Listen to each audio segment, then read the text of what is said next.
डोंबिवली की 73 वर्षीय महिला को लिव इन रिलेशनशिप का सपना दिखाकर 57 लाख रुपए की ठगी करने वाले आरोपी अनुज संतोष तिवारी उर्फ अनुज सिंह उर्फ अनुज त्रिवेदी को विष्णुनगर पुलिस ने दिल्ली से गिरफ्तार किया है। पुलिस के मुताबिक आरोपी मैट्रिमोनियल वेबसाइट के जरिए महिलाओं से संपर्क करता था, उनका भरोसा जीतता था और फिर अलग अलग बहाने बनाकर लाखों रुपए ऐंठ लेता था।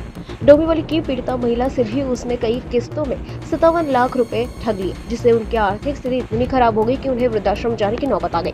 जांच में खुलासा हुआ है कि आरोपी ने देश के कई राज्यों में महिलाओं को इसी तरह निशाना बनाया है। फिलहाल आरोपी न्यायिक हिरासत में और पुलिस उसके खिलाफ अन्य राज्यों की शिकायतों की भी जाँच कर रही है। पुलिस ने ठगी की शिकार महिलाओं से आगे आकर शिकायत दर्ज कराने की अपील की है।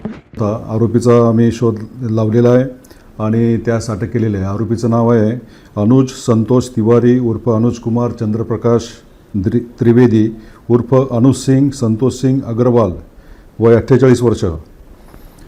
हा मूळचा ग्राम चंद्रावल, पोस्ट मोहकमपूर, मंदरुवा, जिल्हा सीतापूर, राज्य उत्तर प्रदेश या ठिकाणचा आहे। या आरोपीने इतर अशाच पद्धतीने इतर महिलांनासुद्धा फसवलेले आहे आणि त्यांची आर्थिक फसवणूक केलेली आहे।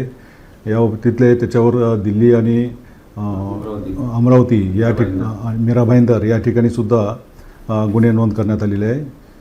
आरोपीची कालच ज्युडिशियल कस्टडीमध्ये रवानगी झालेली आहे। आरोपी मॅट्रिमोनियल साईटवरून महिलांशी संपर्क करायचा, त्या एकट्या असल्याचं किंवा निराधार असल्याचं त्याच्या लक्षात आल्यानंतर तो त्यांच्या संपर्कात यायचा आणि त्यानंतर त्यांच्याच नावाचं सिम कार्ड वापरून किंवा त्यांचे बँक अकाउंट वापरून त्याद्वारे तो आर्थिक फसवणूक करत होता। याद्वारे आवाहन करू इच्छितो की मॅट्रिमोनियल साईटवरून कोणी असे त्रयस्थ व्यक्ती जे संपर्क करतात त्यांचं खात्रीपूर्वक आपण काळजीपूर्वक त्यांच्याशी संपर्क करावा आणि त्या अनुषंगाने अनोळखी व्यक्तीवर भरोसा न ठेवता आपले अकाउंट तो कोणी किंवा सिम कार्ड हँडल करणार नाही याची काळजी घ्यावी।